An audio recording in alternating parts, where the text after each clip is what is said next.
guys, DM Stevro here from Tactical Tiles, and today we're going to be looking at building some cave pieces to go on our cave mat. These pieces are made out of simple clay putty. This is just the air dry stuff, so there's no need for any special tools or any sort of drying or anything weird like that, no ovens or kilns.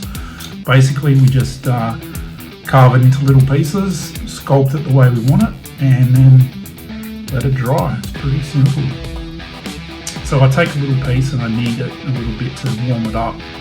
It's much easier to sculpt this when it's soft and warm.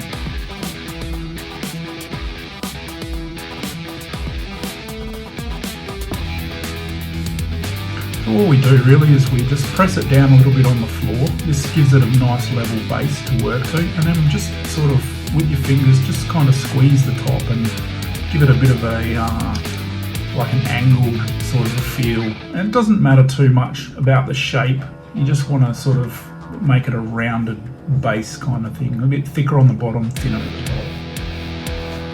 Now here I just use the screwdriver, just a Phillips head flathead, or any screwdriver you can get will be fine. Could be anything really, could be a pen, could be a knife edge or something, but I just basically score the surface of the structure of it, just to give it a bit of texture, you know, take away some of the fingerprints and just give it that kind of, I don't know, cave look, you know, more like a scraped side. I did this all the way along and then on the sides and then around the back edge as well. Now it's going to move a little bit in your hand, but that doesn't matter. You've got the basic shape, you just kind of feather it on there and then do both sides and then just move it back into shape how you want it. I decided to get a couple of miniatures just for scale, just so I could get a bit of an idea of the size and the layout. I wanted the walls to be high enough that they represented a cave, but not too high that they obscured the view. So I went with these. These are about 1.5 inches.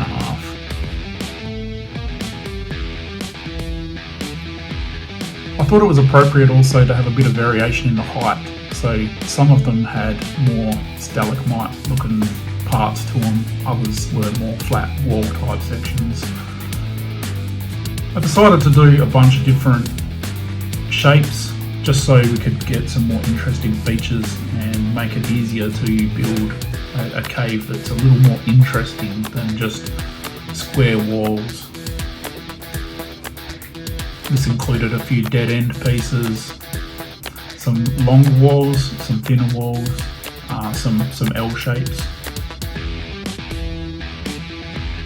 Again, the same technique was used throughout, just feathering on the detail and then laying it out to dry.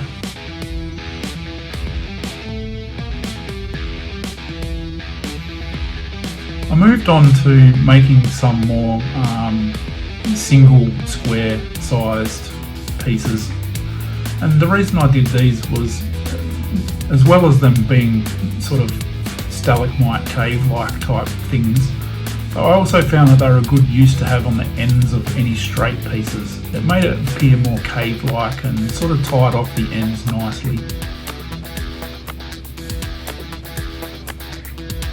Some of the pieces I gave a bit of extra detail, had some sort of double stalagmite looks to them.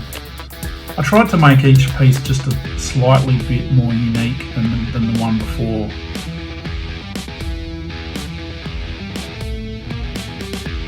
I think what I was trying to go for here was a bit of a compromise between uniqueness and functionality. And I think that's important with all of your modular pieces like this, is that you get things that you can reuse.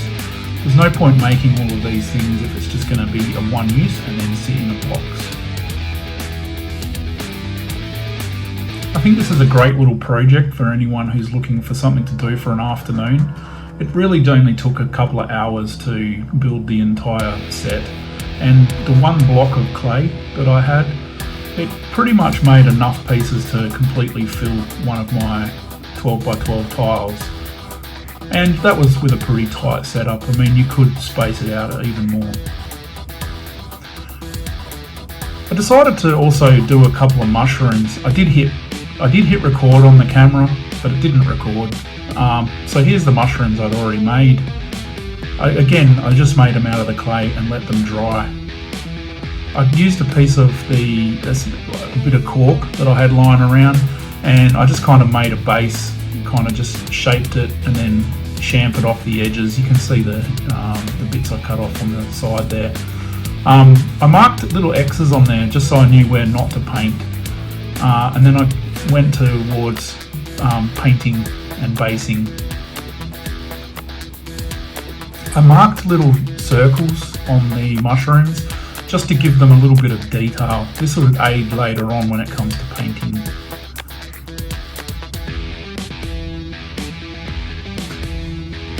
I used rotten white for the base on the mushrooms. I think it's a pretty good colour white. It's not too white, not too yellow. It's a very nice thing, and I think rotten just sounded right for some reason.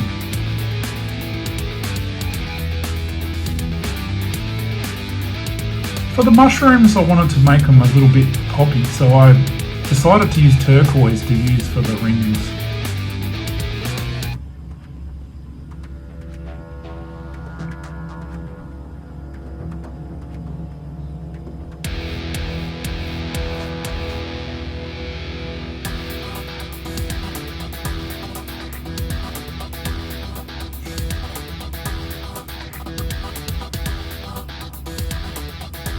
And after a little bit of consideration, I decided I'd paint the rust colour underneath. I wanted the bottom of the mushrooms to just pop out a little bit, and I thought this would be nice to go around the edges of it as well, just to give it a little bit more pop.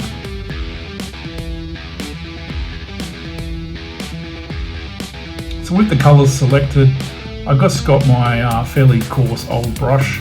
I use this as a fairly versatile brush. I use it for most of my stuff. And I begin basing the mushrooms with the white colour. I deliberately left the bottom of the mushrooms so they didn't have any paint on them at all. I just did the stalk and the very top of the mushrooms. Firstly, I didn't want to get any paint underneath the mushrooms because I needed to glue those later on to the base. And secondly, I didn't paint anything underneath the mushroom because that was going to be a different colour anyway. Then I went around and I painted in those lines I'd marked in with the blue, with the turquoise. And I thought these looked pretty good. They stood out, but they were kind of plain. So I kept going. Getting the orange, I then decided to do underneath, and I made sure I went around the edge so you could pick up a bit of detail around.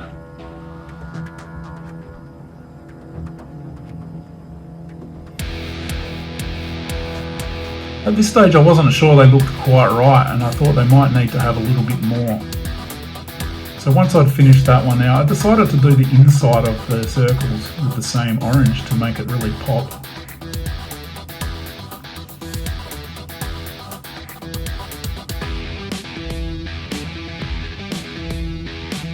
I was pretty happy with the result, and I left them to dry and got on to basing the base with a bit of colour.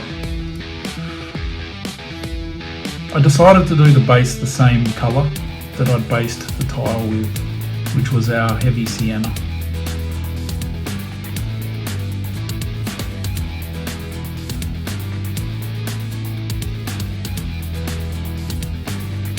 Again, making sure I didn't get the paint on the crosses where I was going to be gluing down the mushrooms.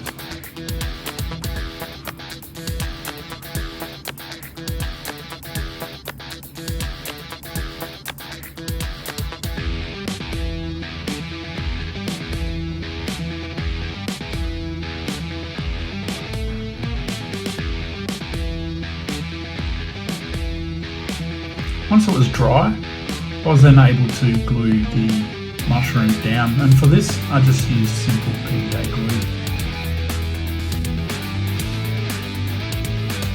Small dollop in each location, and then just applied the mushrooms. I wasn't too worried about any excess because I was going to use the brush to smooth that around anyway.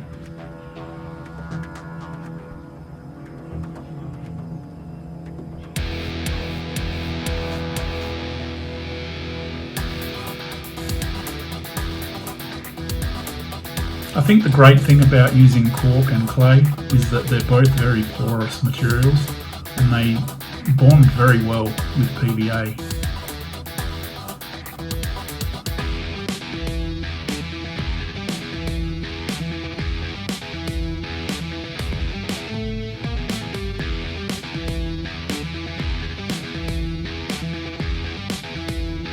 After I'd stuck the pieces down, I got my brush and I basically smoothed out around the edges and decided to use the glue to also add a little bit of texture to the ground. So I just loosely spread the whole thing around.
After I'd spread it around, I decided to give the base a little bit of texture. So I grabbed some of those cork shavings that I'd had from building the tiles themselves, and I kind of dusted them on a little bit. It just gave it a bit more of a rocky or a spore looking sort of base.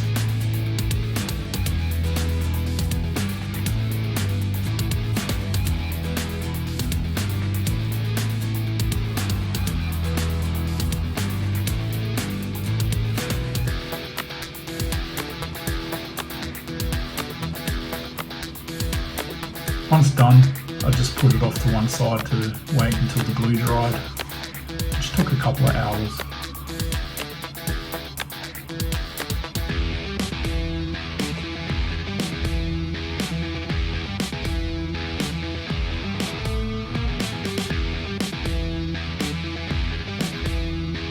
Whilst I was waiting for the glue to dry, I managed to start painting the actual cabin walls themselves. Again, I chose the base colour of the same thing that the tiles were made of. I wanted the walls and the tiles to sort of be a little bit seamless, as it's a cave after all, and it would all be made of the same sort of material.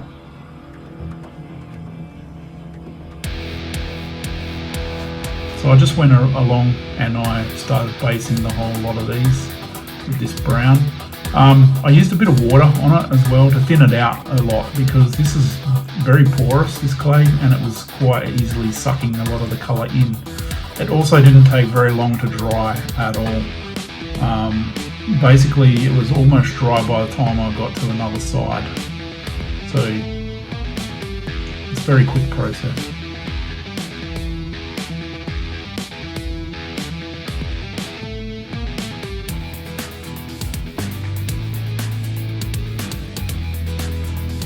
You can almost see the dryness of it already.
continued this process for the entire batch.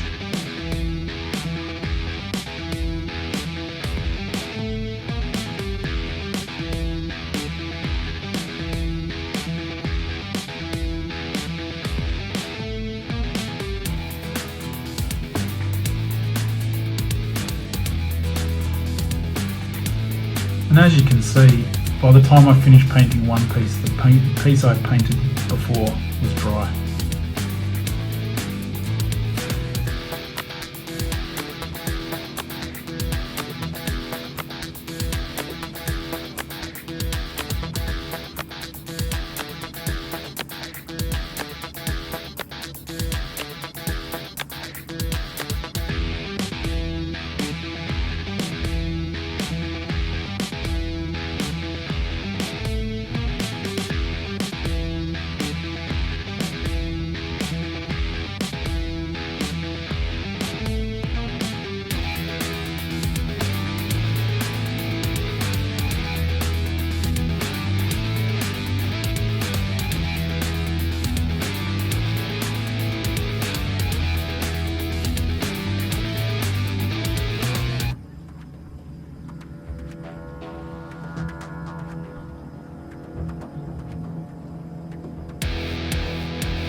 There we have it, guys. The entire process of basing probably took about half an hour, and once it had based, I was ready to move on straight away to the more like the feature paints.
Once the base coats were done, I went around and I used this slightly lighter shade of brown, almost like a beigey sort of colour, and I just wanted to get some highlights and make the caves more match the tile. Again, this was just a very light, I wouldn't say dry brush, like a heavy dry brush maybe, just to pick up all the high points.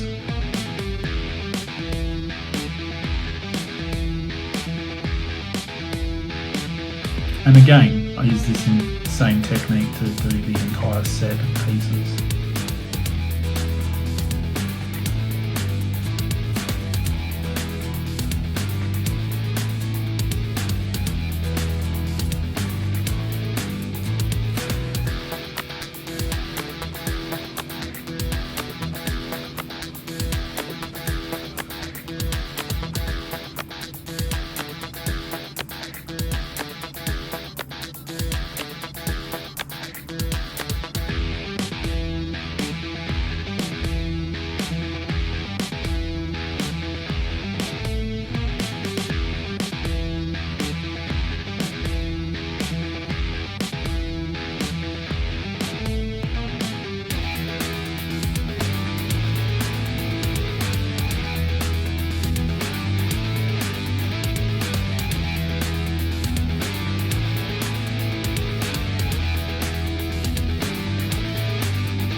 there we have it, guys. The whole set's done. Now I'll move on to doing some of the interior highlight colours. I went with livery green. I chose livery green because I wanted it to be a bit putrid feeling inside the cave system. And I thought the livery green was probably the best way to get that feeling across. I kind of put it in all of the little pool sections that I'd built into some of the pieces, and then sort of smeared it up a little bit on the sides as well, just to give it that kind of putrid effect.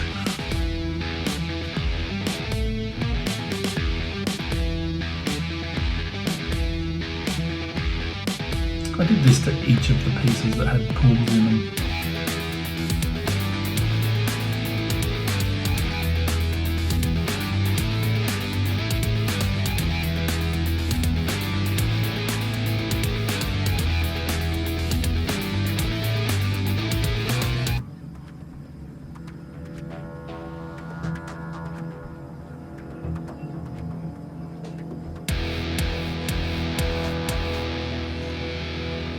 I also took the mushrooms now that they were dry, and I decided that these bits of rubble on the ground would probably be more of the putridy spores for the area. So I decided to paint those onto the green as well on the mushroom.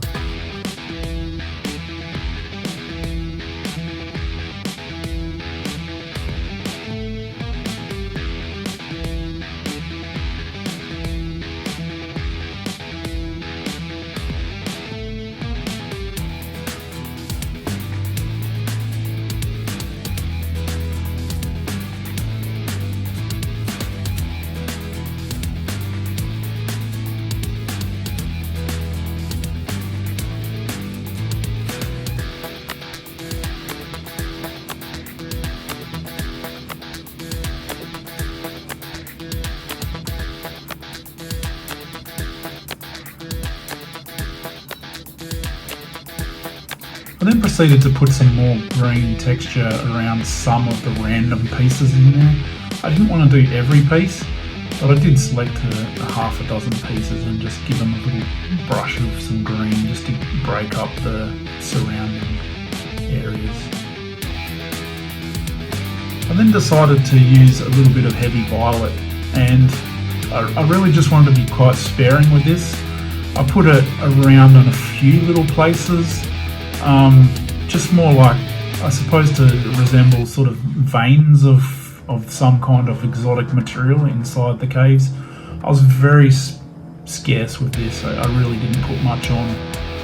In fact, the first piece I painted here, I think I probably put a little bit too much, but I decided to go with it anyway and use it to do some of the other pieces. I was just a lot less liberal with the other pieces and tried to get it more into just the crack areas and things like that.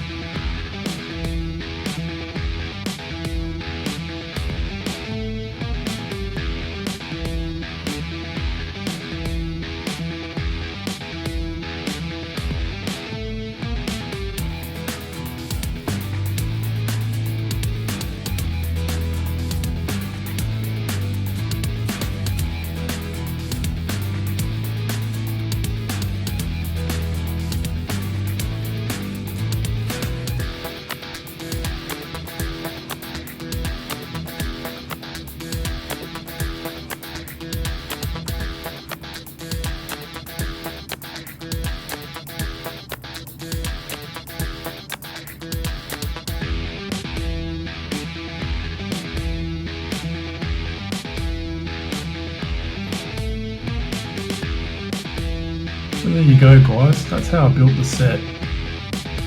I've played with it a little bit and arranged it into a nice little diorama piece just to show off how it would look on the game night. As you can see, it's quite an effective approach. It's very simple, very cheap, and if you've got a spare couple of hours in an afternoon on a Saturday or something, it's just totally easy to do. I mean, there's no reason why you all couldn't do something just like this. So, take care, guys, and see you next episode.